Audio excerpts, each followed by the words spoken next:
This is Ryan Watches a Movie, the show where we force our friend to watch a secret movie and tell us what he thought. This is your first time tuning in. Ryan has a degenerative neuromuscular disorder known as Friedreich's ataxia. Please consider visiting curefa.org to learn more and discover ways to help. Hello and welcome to Ryan Watches a Movie. This is episode number 275. My name's Adam Pedersen. With me today, we got Kevin Rakestraw. How are you, Kevin?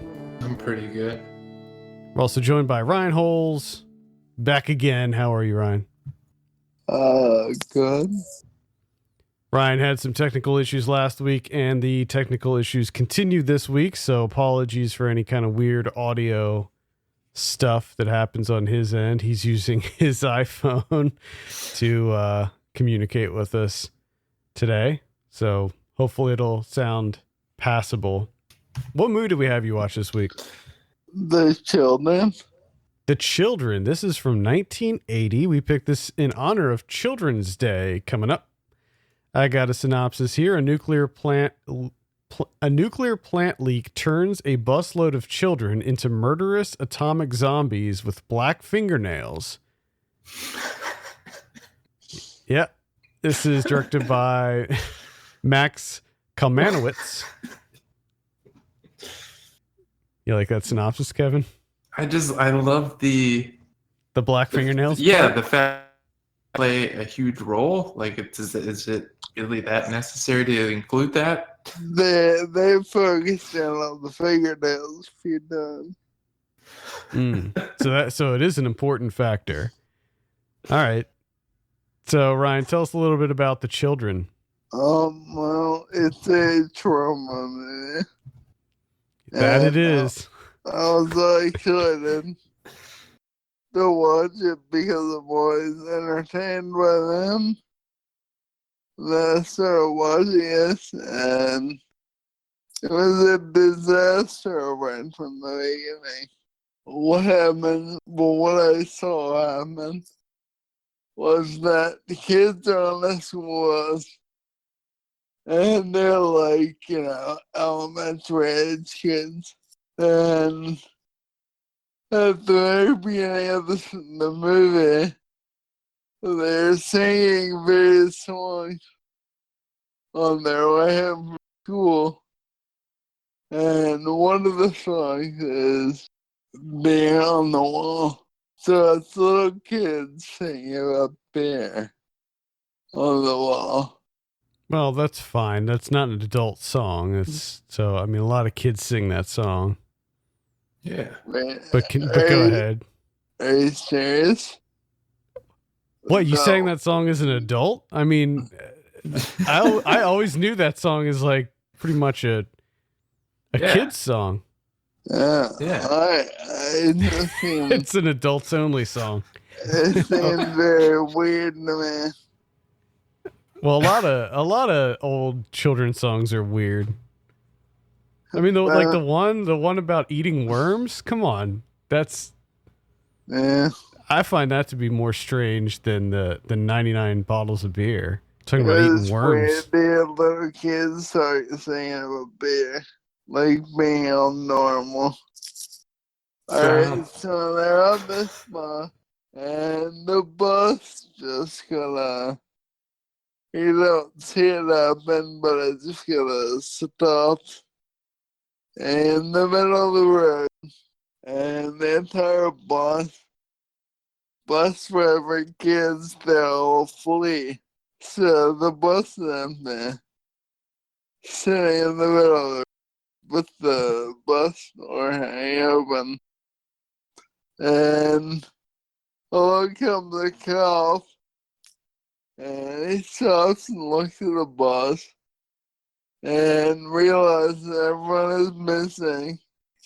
And then he just goes back in his car and drives to someone's house and just leaves the empty bus sitting there in the middle of nowhere. Then he goes into the house, and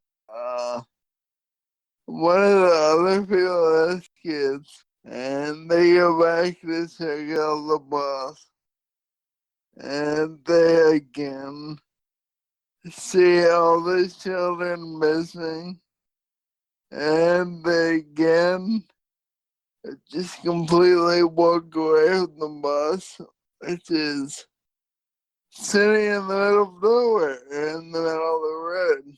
And then they leave, and while the girl neighbor, she left to the go place, and the bus kind of stopped right near the cemetery, and the car goes up to check out the cemetery, and lo and behold, there's a dead body up there, just sitting out in the middle of the cemetery plots. And she goes up against a freak down. The story gets back to the couple, and another couple, and they're trying to figure out when their school children should be home and why they're not home. They've seen what, and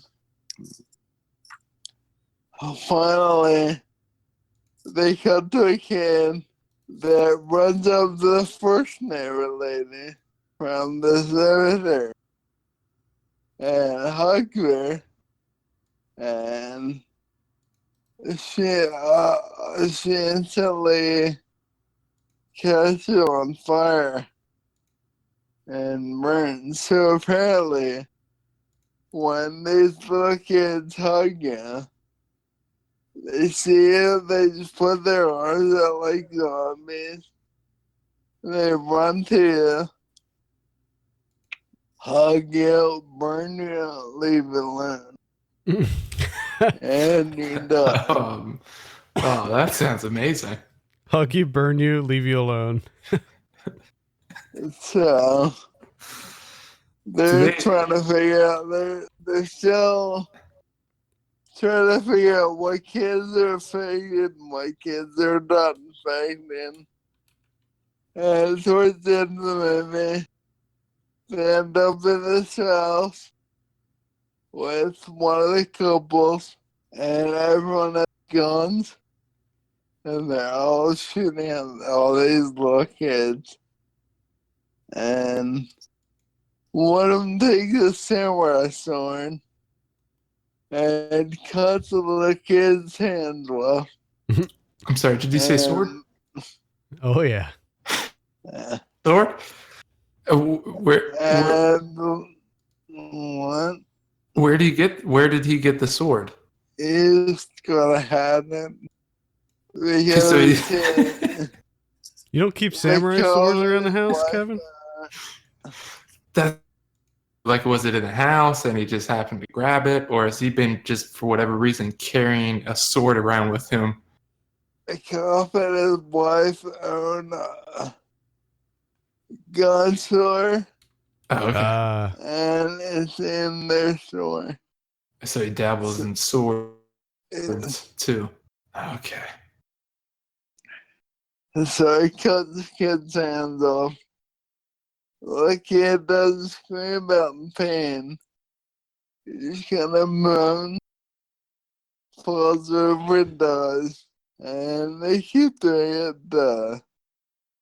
There's children throughout the movie. And at the end, there is a sword fight. Well, not really a sword fight. The two guys just murder all one of the kids. And the cop then goes out to his car to reflect on everything.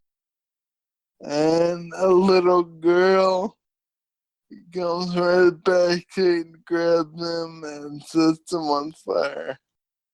And he dies. Oh, man. And that's it. This movie sounds amazing. It sounds so great. I love how you misremembered or miscategorized the sword fight. There were so many logistical errors that I couldn't keep track of what was really happening. Well, I mean, Airs ever with everything. it honestly sounds like someone had like the initial idea. The thing that kicked everything off was, I want to make a movie, two guys with swords, just slaughtering children, and then they just had to come up with reasons to get to that point, and they really didn't care about it making sense. That was the centerpiece. I actually also thought that. All right, And I mean, so can you blame them? yeah. It was 1980. Like a excuse to kill little kids. So okay, so you said it was a disaster. What are your more detailed thoughts on this thing? Just that there were errors left and right. Can you elaborate on the errors? Do you remember any like specifically? In one scene, the bus was on one side of the street facing one way, and the next time it was on the other side of the street facing the other way. Okay, so there was a lot of continuity errors. A lot of continuity errors. There was a scene after they were running with the kids. More kids come and attack the house, and there's one of the cops is standing by a window, and one of the kids walks up to the window and reaches in like there's no glass. Just reaches in the window and tries to get him. There's a ton more. I do love your first example, though. The bus was in the wrong direction. Fuck this movie. I just remember right from that saying, man, what the fuck? Like, it's saying one thing and I'm saying something completely different. The best is in my head. I can perfectly imagine how you react every 5 minutes. You're not doing that, like you shake your head and you lift your one arm up. And you're just I did shake my head a few times. I'm sure you did. Just hearing that classic run. Ah. What the fuck? Okay. I love when you throw your hands in the air too. That's like one of my favorite. That's like one of my favorite things. Did you throw your hands in the air at all? When you're just like, what the? You know he did. You know damn well he did. Especially when that bus was facing one, and the next second it was facing the other fucking way. Can you imagine? So how does this stack up to other trauma films? Dumber. Okay, so way back for those longtime listeners, I think it was maybe the second episode. It had to be the first 5. We had you watch Beware Children at Play, which was another trauma movie that involved kids being murdered. I think I don't know if that was children murdering adults or adults murdering children or what the situation with that Everyone's murdering everyone. Was this better or worse or the same as Beware? Oh, it's worse than okay. Yeah. Worse than Beware Children at Play. This and not at all. Okay. I will say the poster for this movie is pretty solid. I kind of dig the poster for this movie. I mean, it's a good poster. The synopsis is great. It sounds absolutely fantastic. And I was completely sold on watching it until the first words out of Ryan's mouth is, "It's a trauma." Yeah. Which is just like, oh. Yeah, it doesn't look like a trauma movie. In fact, the poster doesn't even say trauma on it. So I'm wondering. Well, that's what I mean. I had no idea. I think it was just maybe distributed by Trauma. The beginning of that Trauma. Yeah. It should be noted, this movie is available to watch for free on YouTube, and Troma has maybe we talked about this before on the show, but Troma released a whole shitload of their movies on YouTube for free, and they're not like, weird bootleg rips or anything. Like, it's actual, the company Troma released a whole huge number of their movies on YouTube for free. So you can give this a look. Like before, like, it was way too tame. Too tame. Before Troma got their edge. Correct. All right. I want to circle back to the black fingernails. I feel like we kind of glossed over that. It seems like it plays a really important role. Like I said, they show, there were times they show and zoom in on black fingernails. Okay. Like, and then there's this lady that's pregnant throughout the movie, and then she gives birth to a baby, and she's breastfeeding, and it has black fingernails. No, boy. And they zoom in on it and play ominous music. Uh-oh. Well, that's how they know they're evil. Yeah, well, it kind of sounds like when you're saying that they don't know what kids are infected and what aren't. It seems like it would be pretty easy to just check out the fingernails. And when the kids, when they hug you, if they have like mustard gas, expels everywhere. Okay. If you know about that. When they hug you, mustard gas expels everywhere. Yes. Well, I think originally I think you undersold it. I wish you would have started with gas, because that sounds even better. Yeah. So, okay. So the hugging is what activates the gas. I assume so. But they've never, in the movie, they never like expelled the gas without hugging someone. They're always hugging when the gas. Yeah. It's always a hug fast. Interesting. Well, I feel as though you would just you could see the black fingernails from quite a distance, and then you would just hack them up with your sword. I thought too. Before you get hugged, I would think that you would be able to, take down a child before it got that close to hug you. Yeah, I feel like I would just prevent the kids from hugging me. Like, I would just push them away. If they have black fingernails or not, I just don't look at me. Yeah. You know what I mean? I just kick them. A lot of problems. Not even a lot of problems defending against them. Yeah. So how are the effects though when the kid actually secures someone and hugs them and they burn?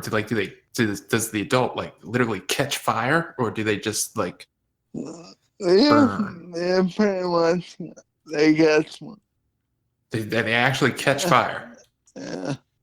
How do they For do a couple of seconds. that? And then when they're released, the fire is gone. Ah. See, now I'm kind of interested in the way they do that with the effects. Oh, it's basically a hug with mustard gas. I feel like it's either A, you don't know what fire, or B, you don't know what mustard gas is. Because to me, they're two very different things. Like, do they catch fire, or is it mustard gas? Or is it both? When they burn, you see they have like flame marks on their body. Flame marks on their body. So you don't actually see. So you don't see the fire. No. You just hear them. You see the gas emitting. Do you see the gas? Yeah, when it emits, yeah. It's like a cloud, right? Yeah. And then you hear them. I'm sure they're screaming because they're burning. Correct. And then the kid lets go, and they're all burned up. Yeah. Okay.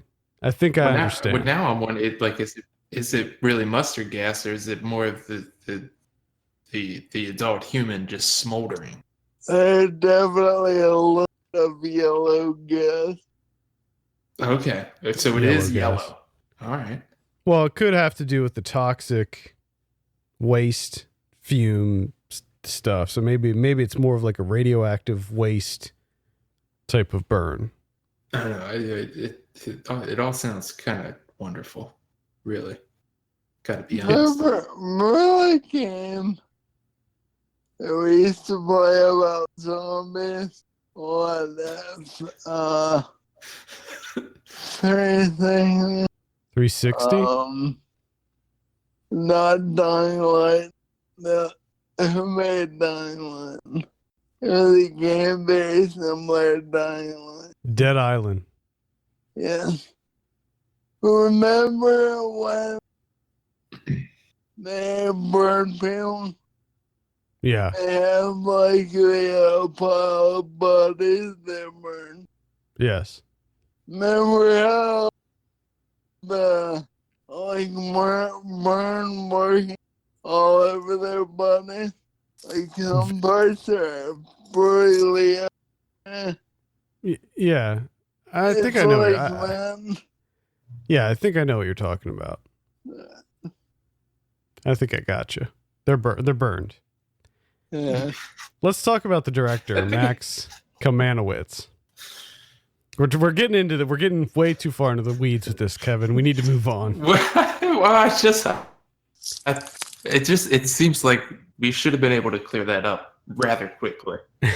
No, it turned into a whole thing.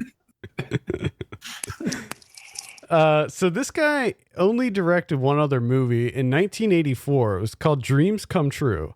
Now I'm going to throw this synopsis at you, Kevin. You tell me if this interests you. A young couple masters the supernatural art of astral projection, which allows them to travel through dreams, explore their fantasies, and make a whole lot of love. They also end up stuck in nightmares or risk dying if someone wakes them up. That sounds pretty wild. Yeah, I have to see this movie. Dreams Come True. Oh, it's a trauma movie. Oh man.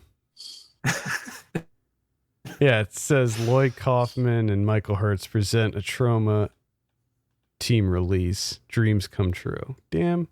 Never mind. I might not be as excited anymore. And then what? His career was over after that? His career wasn't over. He just didn't direct anymore. It looks like he's a boom operator and a sound mixer. So he does a lot of sound work now. Okay. All right. Ryan, any final thoughts before you give your drum roll on The Children? Not exciting. Now, there was another movie called The Children that came out. I think it was maybe 2008 that there was another movie called The Children that came out. This one, I don't know. I don't think they're related in any way, but it was a similar idea where a bunch of children just go crazy and start murdering. And that movie was actually excellent. And I would highly recommend checking out The Other Children because it's really good and it's very creepy. That's British, right? Yes, it is. It is from the United Kingdom. Excellent movie. Definitely recommend that. Let's go ahead and give your drum roll. What do you give The Children? 1. 1. All right. 1 out of 10. There we have it. National Children's Day is coming up. Sorry, go ahead. Number 1. Yeah, lots of ones recently. That's good. I'm happy. I'm happy that we're giving out lots of 1s and 0.5s. National Children's Day is this week. It's the second Sunday in June. A day to honor the children in our lives. National Children's Day is a time to slow down our fast-paced lives, turn off the tech, and refocus on the important things. Taking one day may not be enough, but using it as an opportunity to redirect our family's lives may be an important step in a child's life. How to observe. cherish our children, spend time with them, and use hashtag National Children's Day to share on social media. Cherish our children. That's how we observe. We'll just cherish them. This is the one day that you have to cherish your children. Every other day out of the year, you can fucking hate their guts. The shit out of them. There's actually history behind this when Reverend Dr. Charles Leonard of the Universalist Church of the Redeemer in Chelsea, Massachusetts, started Children's Day in 1856 as a special day to baptize children. He originally named it Rose Day. In 1995, President Clinton proclaimed National Children's Day as October 8th. He was later followed by President Bush in 2001, who declared it the first Sunday in June as National Children's Day. However, National Children's Day is generally celebrated on the second Sunday in June or October 8th. Well, which one is it, assholes? Is it June or is it October 8th? I don't think we'll ever know. I like how Clinton announces it as October 8th, and then Bush comes in and is like, no, sir, it's June. It sounds like a Trump thing to do. Yeah. It's just... Oh, you're making yours in October? Hear that legacy. You're making yours in October? How about 4 months sooner? And the best part is no one knew. No one cared. Nope. No one knew. There's really no point changing it. I guess that's why you could change it. No one knew. No one cared. It just seems like such a petty thing to do, and I kind of love it. He just like looks at a list of things that the president before him did, and he's just like, you know what? Let's see what of these we can change or undo. I think that is good. That's going to be mostly our future from here on out. I think you're right. It's just going to constantly be that, just over and over again. Yeah, our country's going to be at a constant stalemate where things get done and then overturned, and then it's just a cyclical thing. Yep. Oh, we're in for it. We're in for a rough time. We're already in it. Yeah, I know. This one, it's got dark. Now I'm just like, it's just like a deep depression. Yeah, I love how I was all excited about this fucking sword fight that actually just turns out to not be a sword fight at all. It's just two guys hacking down kids, black fingernails with their swords. Now it's an existential crisis. What do you think about National Children's Day, Ryan? How are you going to celebrate? Sleeping. Nice. Nice way to do it. Very, very, very. It's a good idea. I think I might try to do the same thing. Any final thoughts, Ryan? National Children's Day or the children before we wrap it up? Disaster. Disaster. Rough. I might still give this a look. I mean, it's on YouTube. So I can watch it. I am. It might be alright to watch like one time. If you're like me, I'll get angry. I do fully plan on watching that other one though. Dreams Come True. I just have to see what that's all about. I found that's on that's Amazon Prime if you have Amazon Prime. It's probably on YouTube too, though. Yeah, I think that'll probably be on their YouTube thing because it's an earlier release. So, all right, I think that's going to do it for this week. Thank you so much for listening. You can send us your questions and topics to feedback@filmpulse.net. You can follow us on Twitter @FilmPulseNet, @FilmPulseKevin, and @MyLegsDon'tWork. And if you have a minute, take a look at our Patreon page, patreon.com/FilmPulse. Consider helping us out by becoming a subscriber. For Kevin Rakestraw and Ryan Holes, my name's Adam Patterson. We'll see you next week. Bye.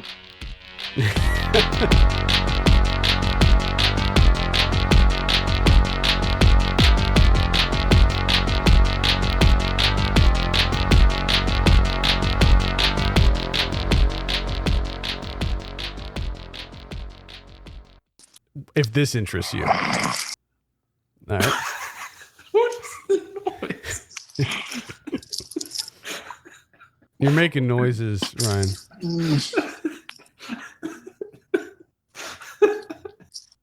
Oh my god. It sounds like you're eating the phone. Wait, what? Never mind.